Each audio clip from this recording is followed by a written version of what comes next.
Welcome to another 88K model railroad video, and today we are going to look at the coil switch feature in Rocrail. Now this is a continuation of our wiki demo build, and the last video we established the WIO networks using a Raspberry Pi, and we've created a Raspberry Pi Zero, and we created an access point. So with that access point, now WIO can communicate back and forth with Rocrail. We now need to gain control of the switches, and I wanted to do a kind of a homebrew layout, so that way anyone could start to put pieces together and build their wiki demo and be able to kind of learn and achieve a knowledge base, and you're kind of building up on your abilities, or honing in on your abilities. So in this video, what we're going to do is we're going to go over the basic principles of these devices. We're going to look at the circuit configuration. Then we're going to look at Rocrail's coil configuration for the switches. We're going to do a bench display so you can see things, and then we're going to do a test mock-up. You can see here to the right, I've got two of the switches. One's the Atlas 200 snap switch, and the other one is the Kato's 202 number 6 switch. And you can see that these are two different switch devices or machines, but have the same basic principle. The Kato unit has two magnets at the end, and the magnets have their polarity pointed in opposite directions to help the bar slide back and forth. The Atlas unit just pushes and pulls it back, which slides, along the throw bar. So now let's get into the basic principles and the operation, or the theory of how this works. So the theory or the principles of this system and way it works is a magnetic field. And if you look on the left hand side and you look at the polarity, as the polarity connects and winds through the housing, it creates a magnetic field. And you could see where it shows the magnetic field goes up, or the B field goes up on the inside, and it goes down on the outside. Just imagine the rod that's in the center. So as the winding goes and it gets energized, that magnet pushes it up, and that's what pushes the throw bar on the switch for you to go from straight to turnout, or from turnout to straight, or open and close. But look on the other side, on the right hand side, if you switch the polarity, then it goes in the other direction. So here you can see the importance of switching the polarity in order to get the motion that you need to push the switch in the direction. So remember this little diagram here, because you're going to look at the plus and minus, and when we look at the wiring, you're going to see what it does and get a better understanding of what's happening. So let's look at the circuitry now.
Here we have the basic circuitry.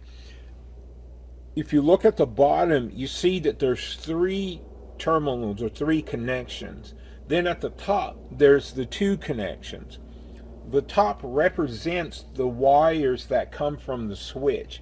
And in this case, it's the wires that come from the Kato unit. So this particular device is going to support the Kato unit because it only has two wires. The Atlas device, for example, it has three wires.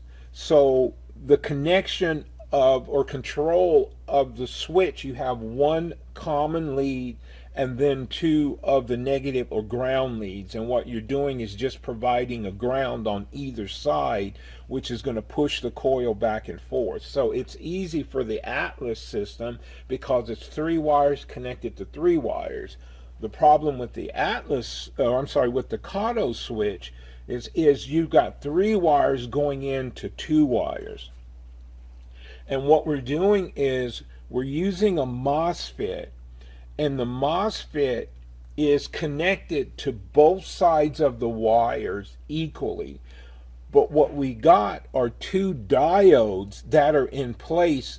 And remember, the diode blocks the current or voltage from flowing, depending on which side you have the cathode and the anode on.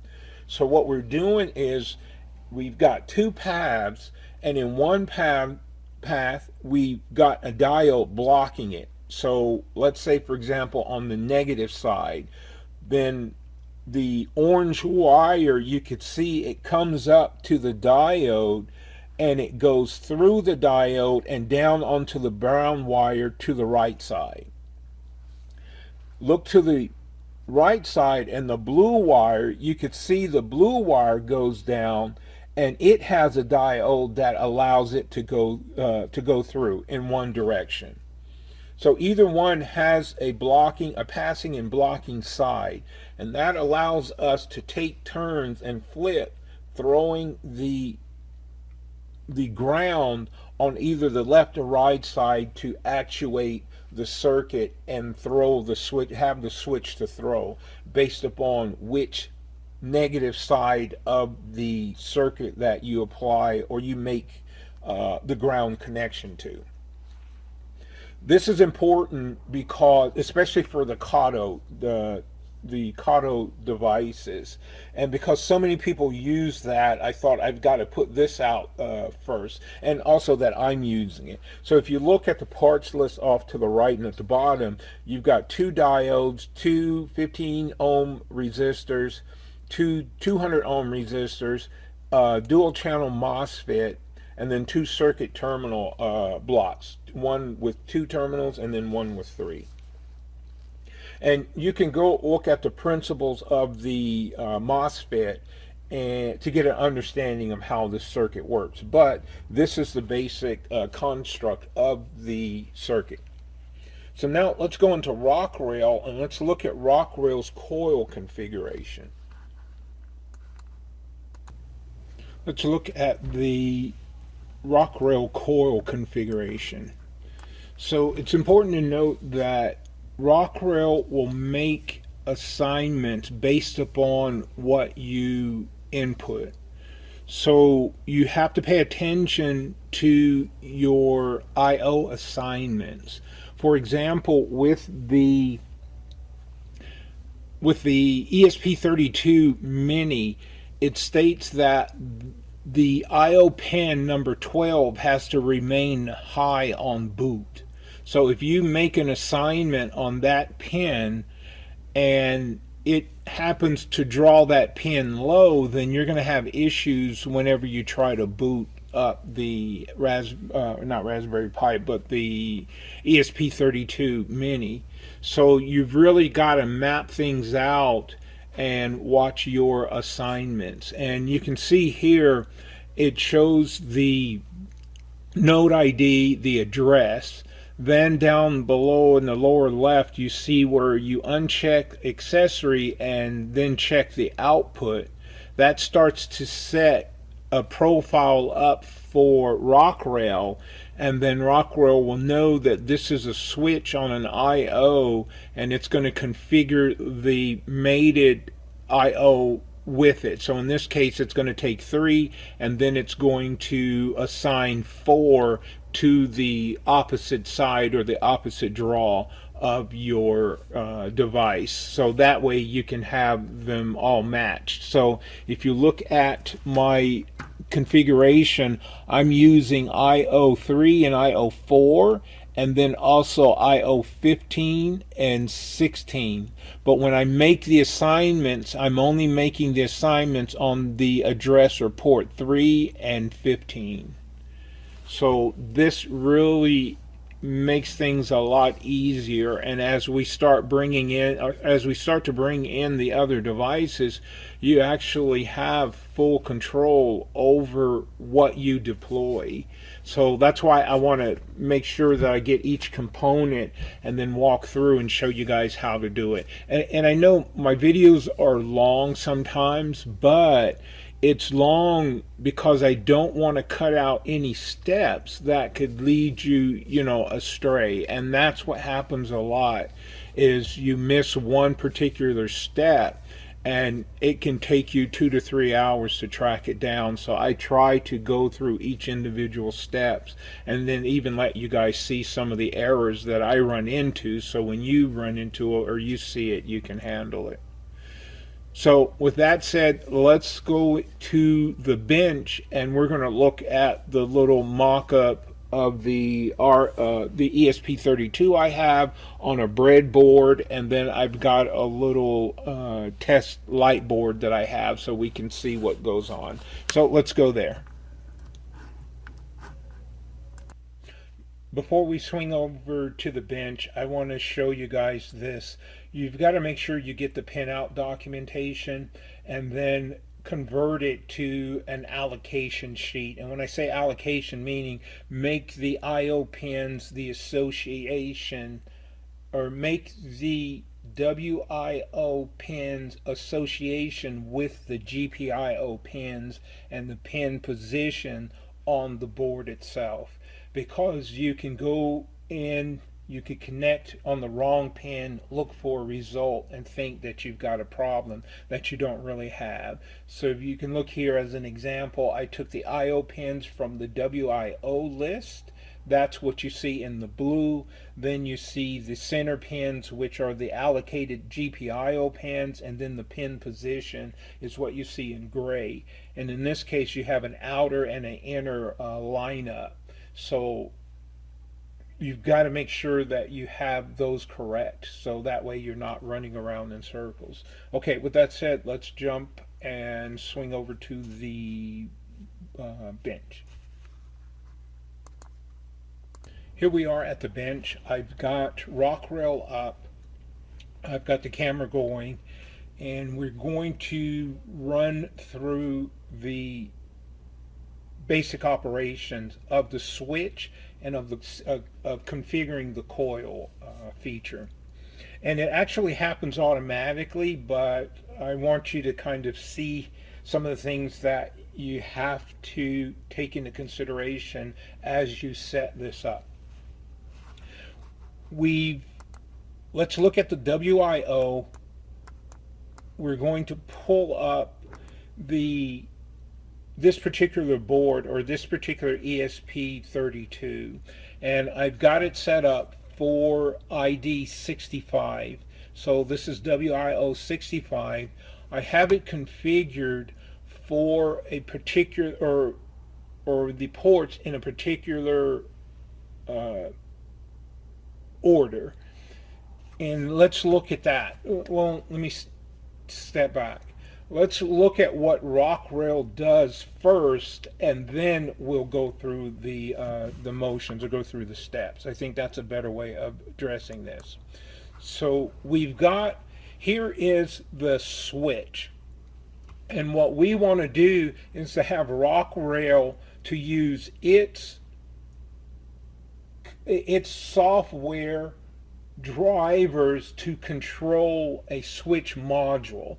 And let's use the Digitrax um, DS64 as an example. So the DS64 has all of the computer chips. They program or put a program within the DS64, or now it's the 74, and it controls the switches. You enter the SS or you enter the DCC commands, then it executes that command, which throws the switch. And what we're going to do is, and that's called the firmware that they put into those chips. What we're going to use is the programming power of Rocrail to drive the electric components. And this sets that particular feature up.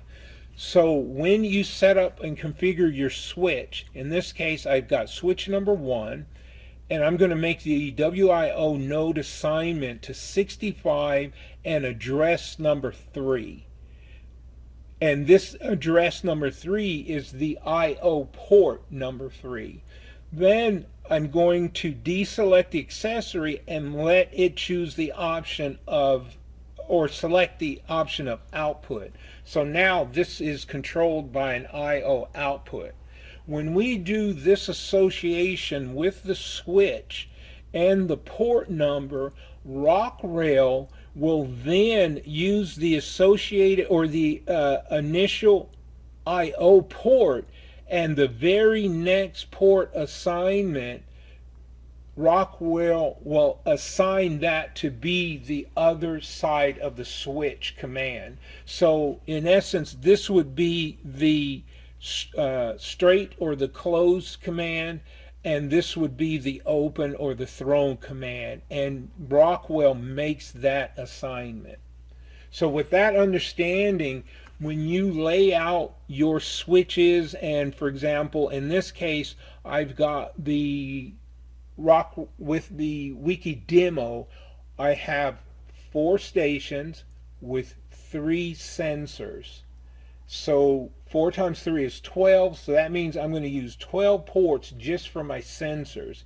Then I need to throw 2 switches. So you've got one open control, and then you have one closed control, or thrown and straight commands.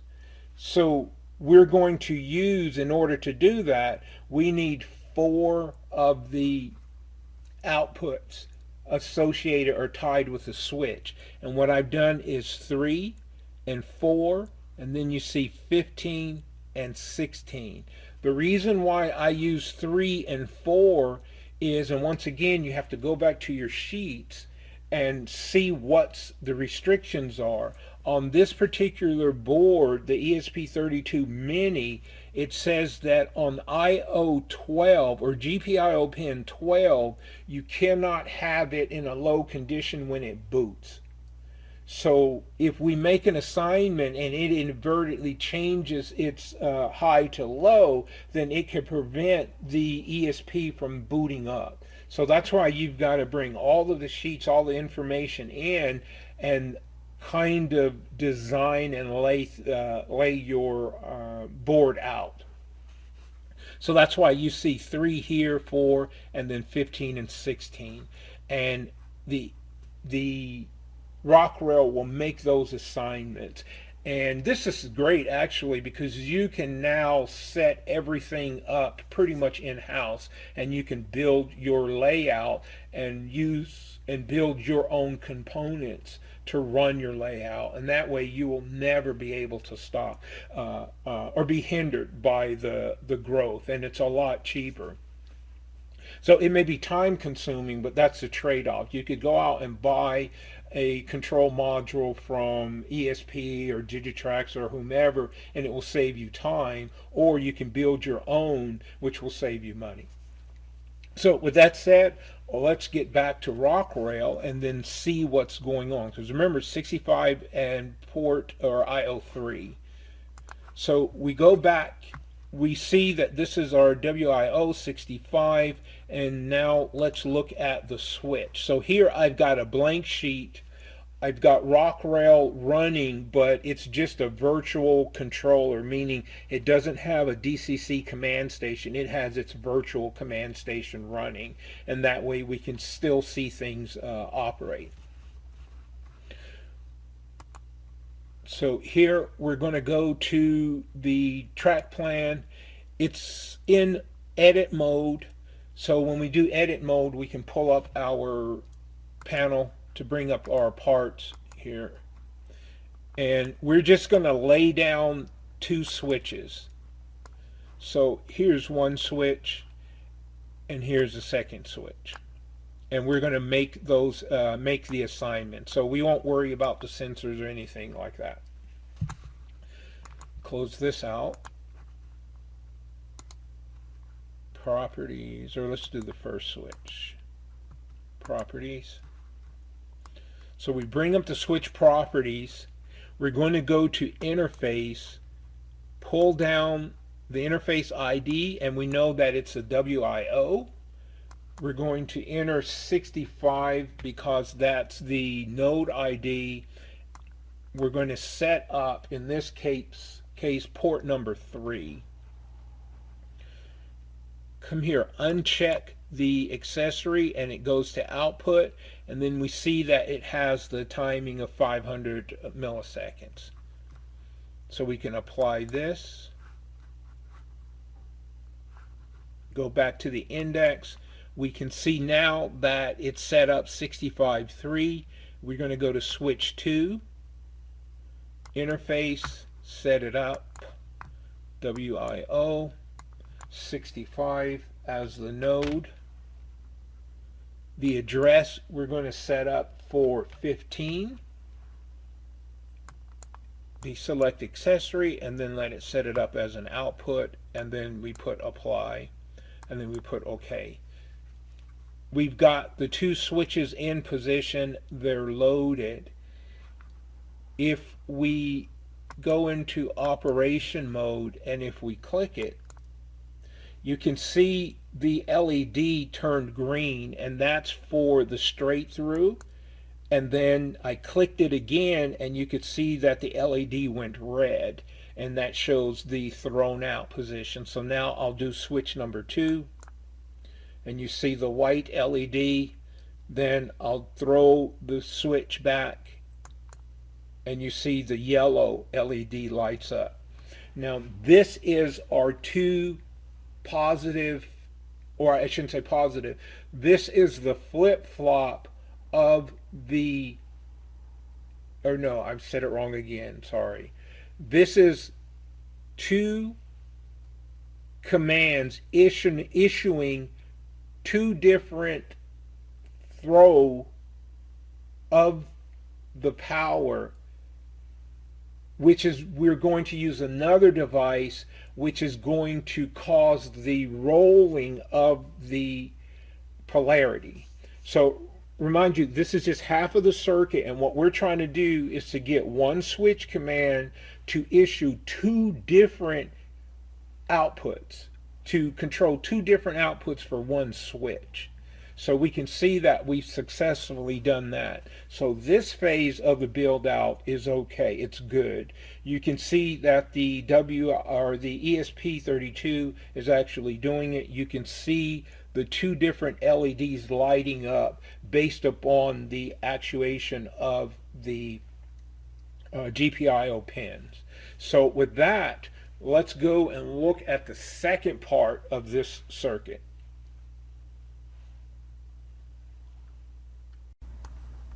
Okay, we're going to bring the parts of the circuit, or of this circuit together, or component together.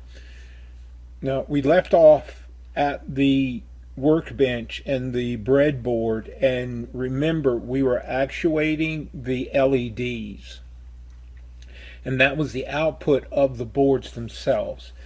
With the Kato switches, operates at 12 volts.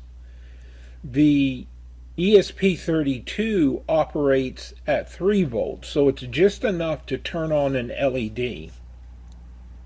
What we're going to do is incorporate a circuit, or I'm sorry, a component that's called an opticoupler.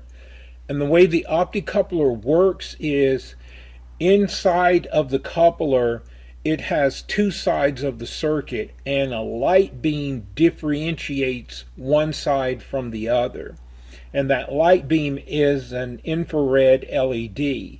When the infrared LED lights up, it triggers an event like closing a switch. That closing of the switch will then conduct, creating almost a relay effect. What we're going to do is add the opticoupler in between the ESP32 and its 3-volt side and the 12-volt side of the switch. That prevents and protects the ESP32 from any type of damage if there were some type of short or something that would occur. So we're isolating the circuit, although it's still connected to each other, it's isolated. And that's what you see here. These 4 devices or components are the ISO couplers. And on the right side is the 12-volt circuit, and on the left side is the 3-volt side of the circuit with the opticoupler. You can see here the black, and I use the black and red wires or the colors to indicate the 12 volts.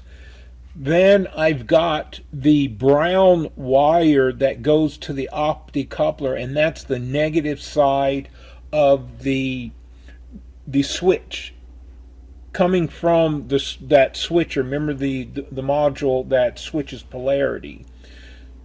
We can now control the ground switching for the switcher circuit that's going to switch the 12 volts into the Kato switches.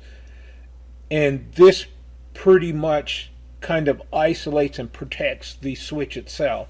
And now these are all the components, and this is how we're going to be able to use the ESP32 to switch a 12-volt circuit in the switching side or the turnout side of the circuit.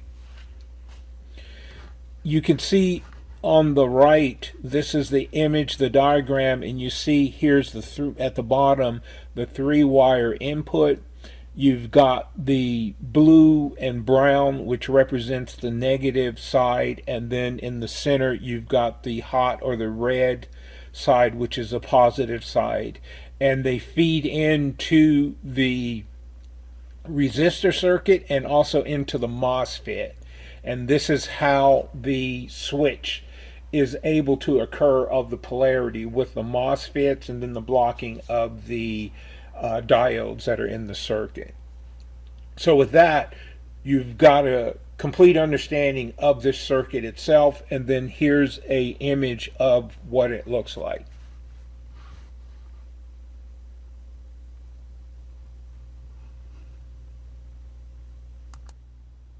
Okay, here we are at the circuit boards themselves. They are 2 circuits. We've got the ESP32 main board, and then we have a switcher board. The main board on the left-hand side, you can see it has the ESP32. Then what we went over was the ISO couplers. Those are the 4 components that we see right to the right. And then further to the right are the terminals. And if you recall, we had 2 terminals that were 3 connectors. The center terminals are the power leads. The outer terminal is the ground. The ISO couplers are going to switch to ground, which is going to actuate the switches. Then in the lower right hand side is the white connector, and that's the 12-volt input.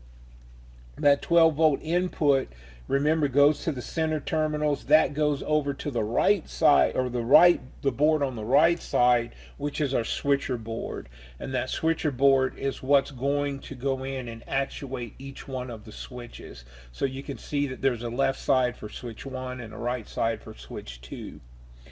This is going to support all of our switching. So this particular project with the ESP32, or not the ESP32, but with the wiki demo plan that we're building, everything you can see is built in-house. We're not going to purchase anything. It's all of the components except for the DCC system. So you can see that you'll be able to create and make your own wiki demo board. So the videos are running long. I'm going to end it here, and what we're going to do is start a new video, or the next video, and we're going to go over the sensors. So like usual, like, subscribe, and share, and we'll see you at the sensor video.